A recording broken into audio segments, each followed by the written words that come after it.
जय हिंद दोस्तों। प्रभुत्व एक फैमिली है जिसका कि हम और आप सदस्य हैं। चलिए शुरुआत करते हैं। यूनिट 1 कंप्यूटर फंडामेंटल का कंप्यूटर ऑर्गेनाइजेशन का आज लास्ट टॉपिक है। उसके आज के बाद से हम लोग यूनिट 2 में जंप कर जाएंगे। तो देखिए, introduction to microprocessor, single processor and multiprocessor. Unique processor और सिंगल प्रोसेसर एक ही है। यूनिक का मतलब भी एक होता है, सिंगल का भी मतलब एक ही होता है। और आप यहाँ पर देख रहे होंगे माइक्रो प्रोसेसर तो है लेकिन माइक्रो कंट्रोलर यहाँ नहीं है। लेकिन माइक्रो कंट्रोलर यहाँ पर दिया हुआ है। देखिए दोस्तों, यहाँ पर नहीं है मगर माइक्रो कंट्रोलर की नॉलेज आप लोगों को होना बहुत ही ज़रूरी है। हमारे गुरुजी ने हमें इसका नॉलेज दिया था, तो हाँ, हमारा ये फर्ज बनता है कि हम भी आप लोगों को इसका नॉलेज दें।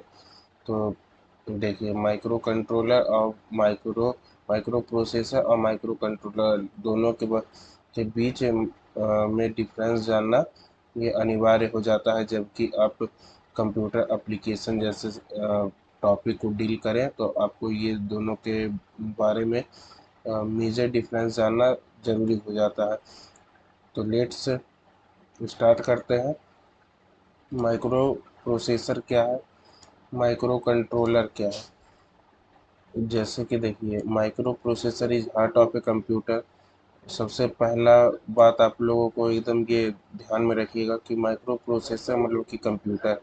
Micro controller heart of embedded system. Embedded system का जैसे कि मतलब हो गया इलेक्ट्रिक डिवाइसेस में यूज होता है। जैसे कि कपड़ा धोने के लिए वॉशिंग मशीन में भी माइक्रो कंट्रोलर का यूज होता है। अलार्म लगा दिए, ऑटो कट में मतलब कि कुछ सेटिंग करना रहता है, तो वो सब जो है माइक्रो कंट्रोलर यूज करता है। सबसे सिंपल एग्जांपल यहाँ पर कंप्यूटर याद रखिएगा, यहाँ पर आप मोबाइल फ़ोन याद रखिएगा, कभी नहीं गड़बड़ाइएगा। चलिए यहाँ से देखिए दूसरा point, it is just a processor memory and input components have to connected externally. ये एक प्रोसेसर है, memory and input components have been connected externally. ये इसके अंदर जो होता है input unit memory processor externally connected होता है। जैसे कि आप कंप्यूटर में देख सकते हैं कीबोर्ड सब तो बाहर से ही कनेक्ट किया जाता है ना सीपीयू में। तो फिर इसका मतलब है कि कंप्यूटर में जिस तरह से CPU mouse memory CD drive ये सब हम लोग बाहर से कनेक्ट करते हैं externally, it is a processor memory and input components have been connected externally. इस ये एक प्रोसेसर है जिसमें कि मेमोरी इनपुट यूनिट्स हम लोग बाहर से कनेक्ट करते हैं। और देखिए, micro controller has external processor along with internal memory and input components. और जैसे कि आप मोबाइल में ही देख लीजिए, कीबोर्ड भी उसी के अंदर है, memory unit internal memory unit भी उसी के अंदर है।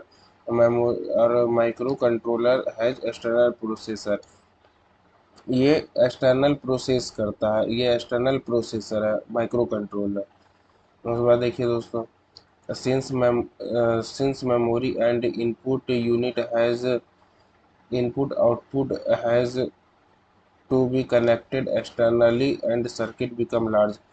अब देखिए, since memory and input output has to be connected externally, इसमें इनपुट और आउटपुट एक्सटर्नली कनेक्ट किया जाता है। द सर्किट बिकम लार्ज, इसके बाद कनेक्ट करने के बाद सर्किट लार्ज हो जाता है। तो जैसा कि आप लोगों को पता ही है कि कंप्यूटर एक कॉम्प्लेक्स सिस्टम है। उसमें कीबोर्ड रहता है, माउस रहता है, सीपीयू रहता है, मॉनिटर रहता है, यूपीएस रहता है, सीपीयू रहता है, बहुत सारी चीज़ें रहते हैं। अब सबसे आप लोग देखेंगे वायरलेस वाला तो अब हो गया, लेकिन पहले हम लोग के ज़माना में वायरलेस नहीं था, तो सबसे जो है मोटा मोटा तार निकलता था। मोटा मोटा तार निकलता था, इलेक्ट्रिक में जाता था, सीपीयू से निकलता था पतला पतला तार इस पतला तार कीबोर्ड से निकलता था, माउस से भी एक तार निकलता था, तो सारा चीज़ सीपीयू में जाके कनेक्ट होता था। तो देखने के बाद पूरा एक वो तार का एकदम जाल बिछा हुआ रहता था वह।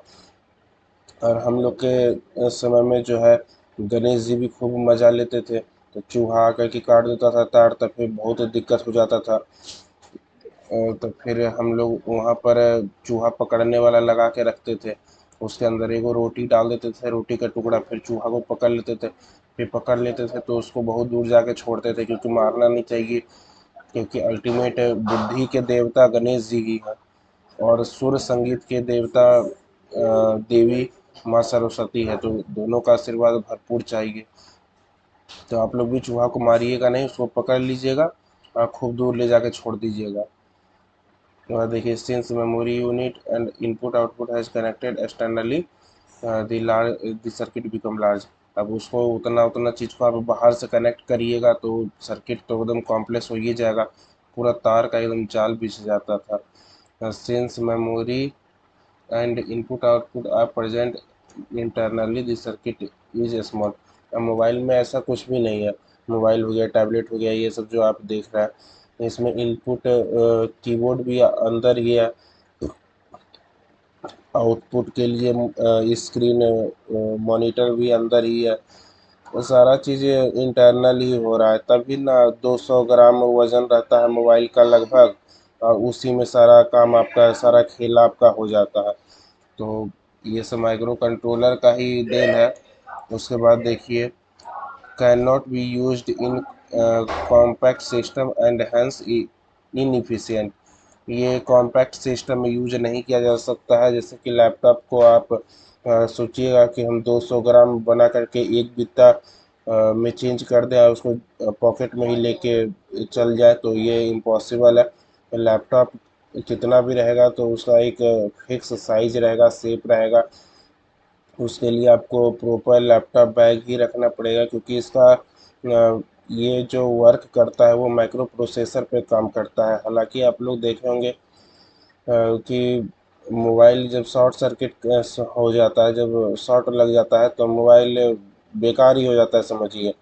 जितना में आप मोबाइल को बनवाइएगा उतना में आप 10,000 का या 8,000 का एक नया फ़ोन आपका आ जाएगा, मे बी। तो फिर लेकिन लैपटॉप जब हल्का फुल्का जब शॉर्ट सर्किट हो जाता है या लैपटॉप जब ख़राब होता है, तो इसका सारा पार्ट अलग अलग रहता है, मतलब पूरे वेल मैनर तरीके से अलग अलग रहता है। तो एक पार्ट में शॉर्ट लगेगा तो दूसरा पार्ट सुरक्षित रहता है। तो ये कम खर्चा में बन भी जाता है। हालांकि लैपटॉप सब एक्सपेंसिव होते हैं, महंगा आता है। एवरेज लैपटॉप का प्राइस 50,000 आता है, लेकिन मोबाइल का आपको शुरुआत कहीं से भी हो, लेकिन आपको 10,000 12,000 में, एक 10,000 में आपको एक बढ़िया फ़ोन आ जाता है, जो कि आपको संतुष्ट रखता है। बाकी अपर रेंज का कोई ठिकाना है जी? मोबाइल भी आता है एप्पल का, लैपटॉप भी आता है एप्पल का, तो वो सब का कोई ठिकाना ही नहीं है। और उसके बाद देखिए, it can be used in compact system and hence it is an efficient technique. It can be used in compact system and hence it is an efficient technique. ये जो है कॉम्पैक्ट सिस्टम में यूज किया जाता है। जिस तरह mobile एक कॉम्पैक्ट है, बित्ता भर साइज रहता है, 200 ग्राम वजन रहता है, थोड़ा बहुत कम बेसी हो सकता है। और इफ़िशिएंट टेक्निक है, वो सारा चीज़ उसी के अंदर डाला हुआ है, आपको ज़्यादा कुछ दिमाग लगाना नहीं रहता है, मोबाइल में ही भर के चल दिए। तो देखिए, cost of entire system increases.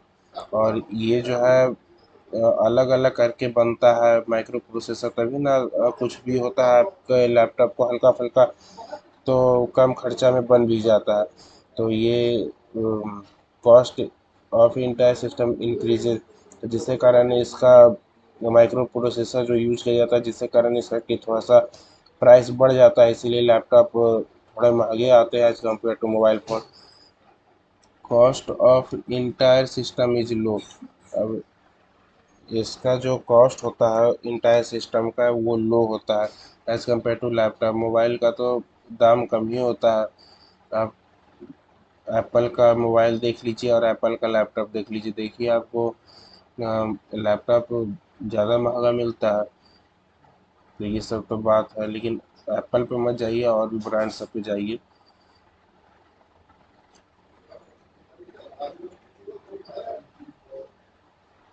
उसके बाद देखिए use of external component and higher power and entire power consumption is high, hence it is not running on stored power like batteries. Due to external components, the entire power consumption is high. इसका external components भी बहुत ज़्यादा होते हैं, जिसके कारण कि इनका पावर कंजम्पशन हाई हो जाता है। Hence it is not running on store power like battery, जिसके कारण ये इनको बैटरी पे चलाना मुश्किल हो जाता है, नहीं चलाया जा सकता है। तो सही बात ही है। हम लोग के ज़माना में जब लैपटॉप हुआ करता था वो बड़का डेस्कटॉप एकदम, तो उसके लिए ये रखना पड़ता था स्टेबलाइजर सब, और घर में आयरन हो रहा होता है तो उसको रुकवा दिया जाता था। तो हम लोग के ज़माना के लैपटॉप का वो रॉब चलता था। तो अब तो सब चीज़ें एनर्जी इफ़िशियंट हुआ है। नहीं तो पहले जो है लैपटॉप चलाना मतलब डेस्कटॉप चलाने का मतलब है कि घर में ना मिक्सी चलेगा, ना कूलर चलेगा, और ना ये आयरन चलेगा, क्योंकि वो हाई एनर्जी इफ़िशियंट होता था। ज़्यादा एनर्जी मतलब लो एनर्जी इफ़िशियंट होता था, वो ज़्यादा से ज़्यादा एनर्जी को खींचता था, चूसिए लेता था पूरा का पूरा। तो जिसके कारण जो है हम लोगों को उस समय काफ़ी प्रॉब्लम आती थी। लेकिन आज के समय में ऐसी बात नहीं है। एनर्जी एफिशिएंट हो गया है, कम से कम बिजली तो नहीं लेता है, लेता है बिजली, कंप्यूटर बिजली तो लेता ही है। लेकिन अब ऐसा नहीं है कि आपको नहीं चलाना पड़ेगा आयरन, नहीं आप चला सकते हैं मिक्सी, नहीं चला सकते हैं आप कूलर, क्योंकि अब सब एनर्जी इफिशियंट हो गया है।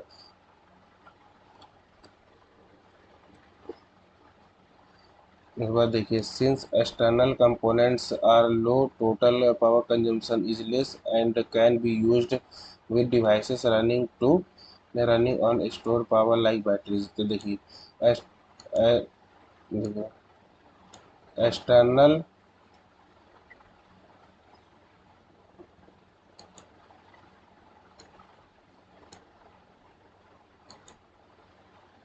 एक्सटर्नल कंपोनेंट्स आर लो, इसमें अब बाहर से कोई खास यंत्र तो लगाना नहीं पड़ता है मोबाइल लैपटॉप से मोबाइल में।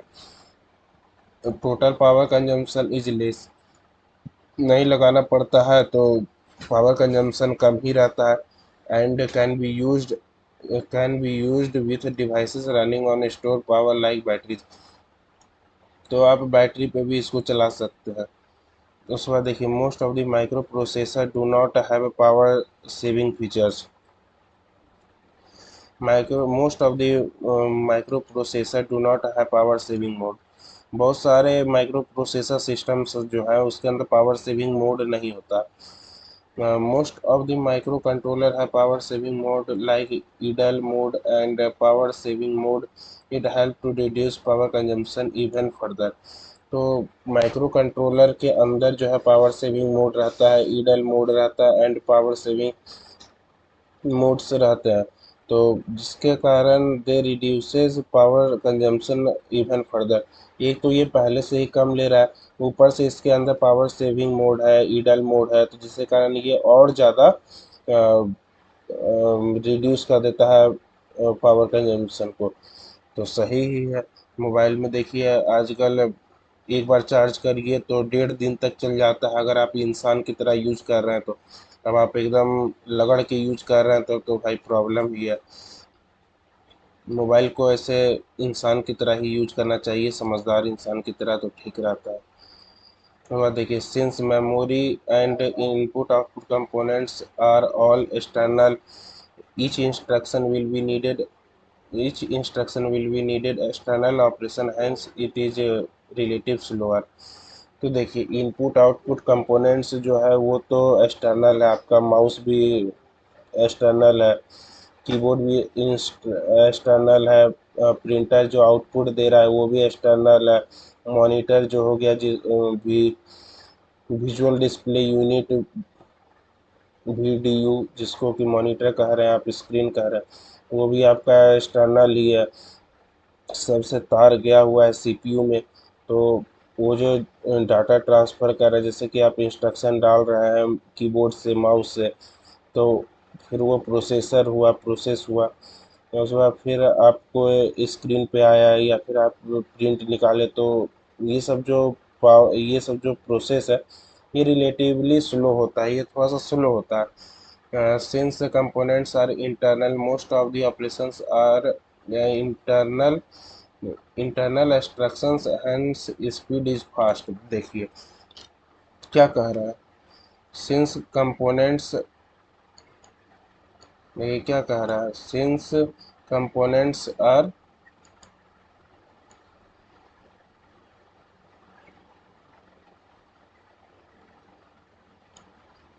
देखिए since components are internal, most of the operations are internal instructions, hence speed is fast.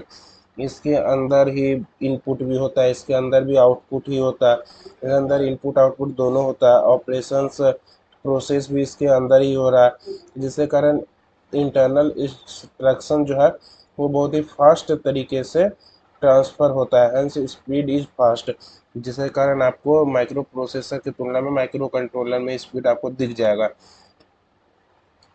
उसके बाद देखिए micro processor, micro processor have less number of,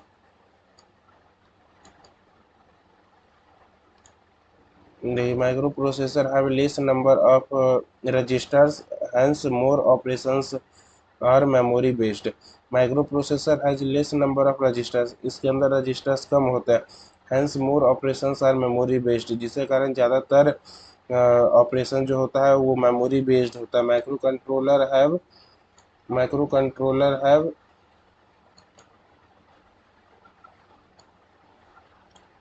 Microcontroller have more number of registers, hence the program are easy to write। इसके अंदर जो होता है ज़्यादा number registers का रहता है, hence programs are easy to write, जिसके कारण प्रोग्राम लिखने में आसानी होता है। वह देखिए माइक्रो प्रोसेसर आर, देखिए microprocessor processors are based on von Neumann model architecture where program and data are stored in same memory module। ये जो होता है ये वॉन न्यूमन मॉडल आर्किटेक्चर पर बेस्ड होता है, program and data are store in same memory. तो program और डाटा जो होता है वो memory module are store in memory module, वो मेमोरी मॉड्यूल के अंदर स्टोर होता है। मॉड्यूल का मतलब होता है परंपरा, तो वो मेमोरी के ही अंदर स्टोर होता है। अब micro controller are based on Harvard, देखिए memory controller, micro controller are based on Harvard architecture where program memory and data memory are separated. Micro controller based on Harvard architecture, ये Harvard architecture पे based होता है, जिसमें कि program memory अलग होता है and data memory are separated, दोनों के बीच में डिफ्रेंशिएट किया रहता है, दोनों अलग अलग होता है। मेनली यूज्ड इन पर्सनल कंप्यूटर्स। अब देखिए माइक्रो कंट्रोलर जो होता है, माइक्रो प्रोसेसर जो होता है, वो पर्सनल कंप्यूटर पे ज़्यादा यूज किया जाता है, इसलिए हम कह रहे हैं कि आप कंप्यूटर याद रखिएगा, इसका कभी नहीं गड़बड़ाइएगा। Mainly used in washing machine, MP3 player and mobile phone too, तो आप यहाँ पर मोबाइल फ़ोन डाल ही दीजिएगा, मोबाइल डाल दीजिएगा। मोबाइल तो आजकल हर एक धड़कन की ज़रूरत मोबाइल बन गई है, तो जिसके कारण आप लोग कभी इसको भुलाइएगा नहीं। माइक्रो कंट्रोलर में धड़ाधड़ मोबाइल मारिएगा, और माइक्रो प्रोसेसर में तुरंत कंप्यूटर लिख दीजिएगा एग्जाम्पल, तो आपको एग्जाम्पल लिखने से जो है ना नंबर जल्दी मिलता है और ज़्यादा भी मिलता है।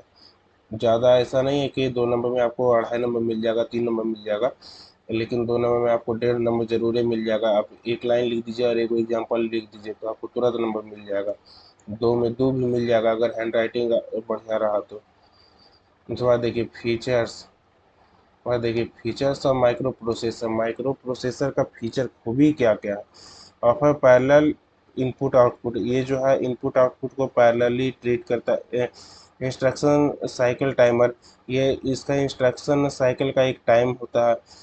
एक्सटर्नल मेमोरी इंटरफेस होता है इसके अंदर। इसके बाद देखिए फीचर्स ऑफ माइक्रो कंट्रोलर। अब माइक्रो कंट्रोलर का खूबी क्या क्या है। Program and variable memory, RAM, input output pins. उसके बाद देखिए device clocking center processor. Device जो है वो सेंटर प्रोसेसर को क्लॉक करता है, हिट करता है। उसके बाद देखिए इंस्ट्रक्शन साइकिल टाइमर्स, वो इंस्ट्रक्शन जो है वो उसका साइकिल टाइम रहता है, टाइमर रहता है। प्रोसेसर रेस्ट, ये इसके अंदर प्रोसेसर तो रहता नहीं है, तो जिसके कारण प्रोसेसर को रेस्ट मिलता है। उसके बाद देखिए applications of micro processor. Application, अब उसका उद्देश्य क्या क्या है। तो देखिए कैलकुलेटर्स में यूज किया जाता है, काउंटिंग सिस्टम के लिए यूज किया जाता है, गेमिंग मशीन्स में यूज किया जाता है, कॉम्प्लेक्स इंडस्ट्रियल कंट्रोलर्स के लिए यूज किया जाता है।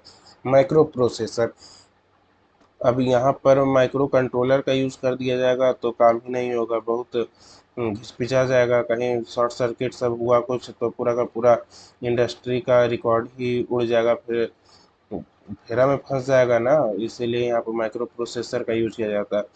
और देखिए एप्लीकेशंस ऑफ माइक्रो कंट्रोलर, इसका उद्देश्य, इसका यूज कहाँ कहाँ है, तो मोबाइल फ़ोन सबसे पहले, फिर ऑटोमोबाइल्स कार सब में जो यूज किया जाता है, फिर वॉशिंग मशीन में यूज किया जाता है, फिर MP3 प्लेयर में यूज किया जाता है।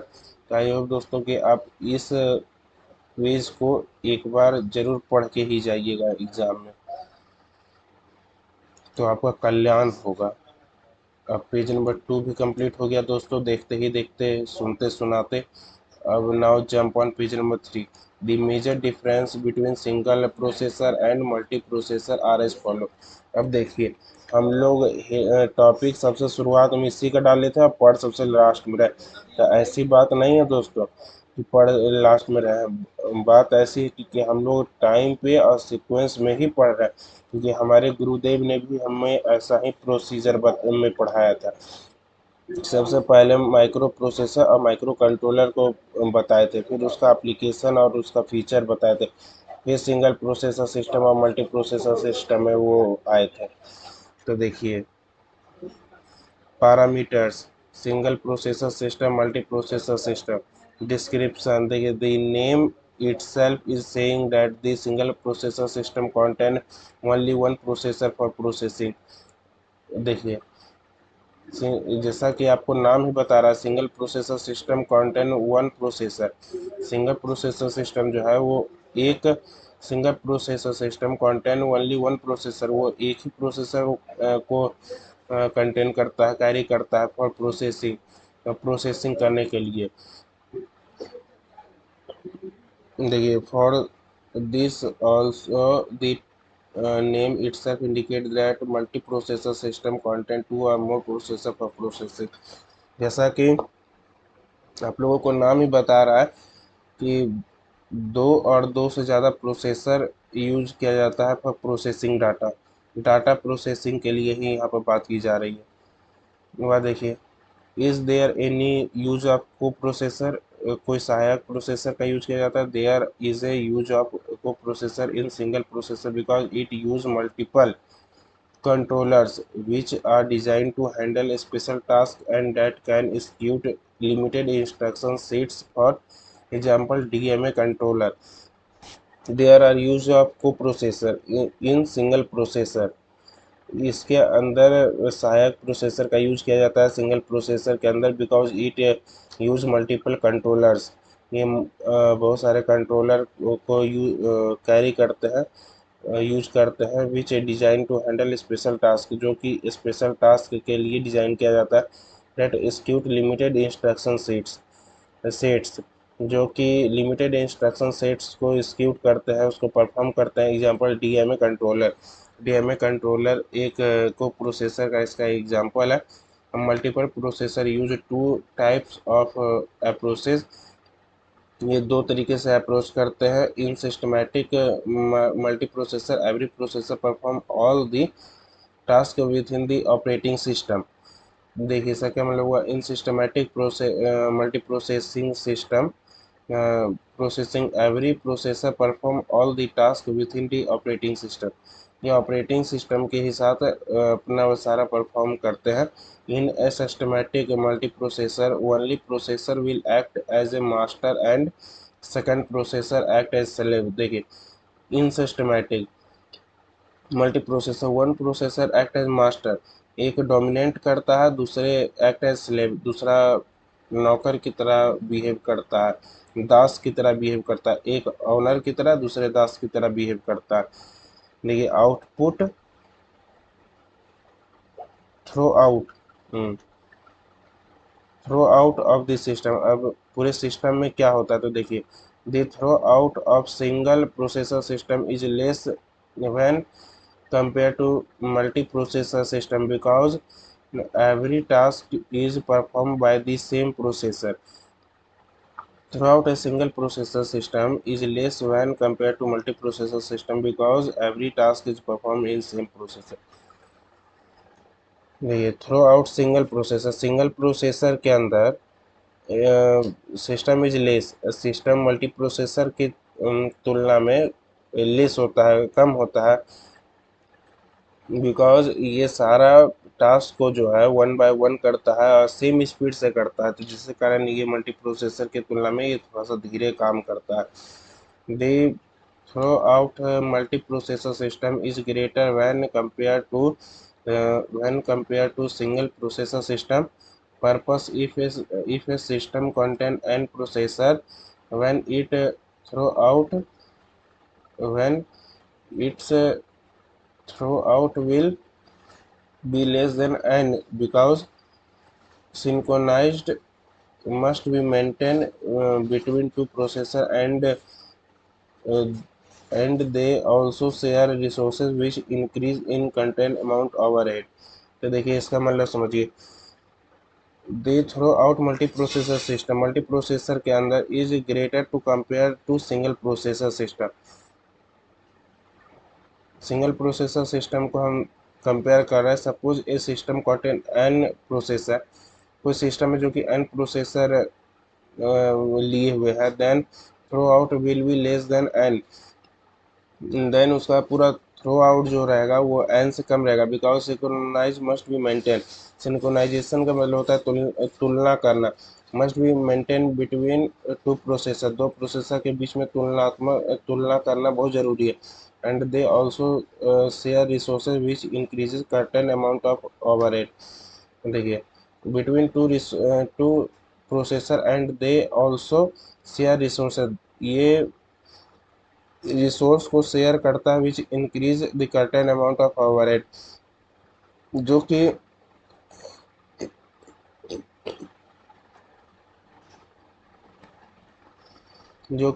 सर्टेन अमाउंट ऑफ ओवरहेड को इंक्रीजेस करता है। ये है मल्टी प्रोसेसर।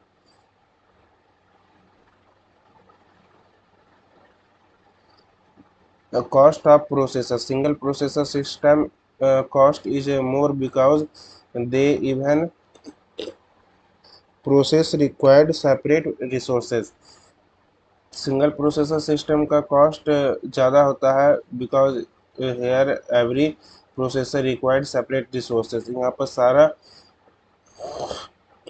प्रोसेसर जो है वो सेपरेट रिसोर्स का डिमांड करता है, तो सभी के लिए रिसोर्स अवेलेबल कराने के लिए काम करनी पड़ती है, जिसके कारण इसका कि कॉस्ट ज़्यादा हो जाता है। Multi processor system cost less than equivalent multiple single processor system because they use resources on sharing basis. ये जो है इसका दाम कम रहता है क्योंकि ये equivalent multiple single processor system use same resources on sharing basis. ये जो है प्रोसेसर सिस्टम ये सेम रिसोर्सेज को शेयरिंग बेसिस पे यूज कर लेता है, जिसके कारण तो मिल बांट के खाता है ये मल्टी प्रोसेसर, तो इसका कम में ही काम चल जाता है। और सिंगल प्रोसेसर जो है वो अपना सारा चीज़ सेपरेट रखता है, तो जिसके कारण इसको महंगा पड़ जाता है। What is the design processor for the processor, it is easy to design single processor system, ये इजीली डिज़ाइन हो जाता है। It is difficult to design multi processor system because synchronization must be maintain between processor, otherwise it may result in overloading of the process and other processor will remain ideal at the same time। तो इसको design करना थोड़ा सा difficult हो जाता है processor को, because synchronisation मतलब कि तुलनात्मक, मतलब दोनों के बीच में पैरेलली बनाना, मतलब कि दोनों के बीच में तुलना करके बनाना। तुलना मतलब कि दोनों का अमाउंट जो है मेंटेन रखना between processor, otherwise it result overloading. अगर कम बेसी अगर हो जाएगा तो वो ओवरलोडिंग कर देगा प्रोसेसर, जो कि आपके प्रोसेसर को हैम्पर करेगा, वो डल बनाएगा। Reliability of the system, single processor system is less reliable because failure is one processor will result in failure of entire system. इसमें की है कि फेलियर ऑफ वन प्रोसेसर, एक प्रोसेसर अगर आपका अफेक्ट हुआ, फेल हुआ, तो आपका पूरा का पूरा इंटायर वर्क आपका फेल कर जाएगा, क्योंकि ये सारा टास्क को वन बाय वन और सेम स्पीड से करता है, एक में ही सीरीज फॉर्म में ये काम करता है, तो जिसके कारण आप फेरा में फंस जाइएगा। और multi processor system is more reliable because failure of one processor does not halt the entire system but use speed, but only speed will be slow down। अब एक प्रोसेसर अगर आपका काम करना बंद कर दिया या फिर फेल कर गया, तो वो आपके सारे इंटायर काम जो आपके चल रहे हैं उसको वो हैम्पर नहीं करेगा, बस थोड़ा स्पीड स्लो हो जाएगा। अब एग्जांपल मोस्ट मॉडर्न पीसीज, अब आजकल जितने भी पीसीज आ रहे हैं उसमें सिंगल प्रोसेसर सिस्टम आ रहा है, और ये हो गया ब्लेड सर्वर्स। अब ब्लेड सर्वर्स जो है तो वो मल्टी प्रोसेसर सिस्टम पे काम करते हैं। तो आई होप दोस्तों इसके लिए पेज नंबर 3 भी कंप्लीट हो गया और आज का क्लास भी कंप्लीट हो गया। आई होप दोस्तों कि आप लोग बढ़िया से introduction to microprocessor, single processor and multiprocessor समझ गए होंगे, इंक्लूडिंग माइक्रो प्रोसेसर के साथ साथ माइक्रो कंट्रोलर भी आप लोग समझ गए होंगे। जय हिंद, जय बिहार दोस्तों।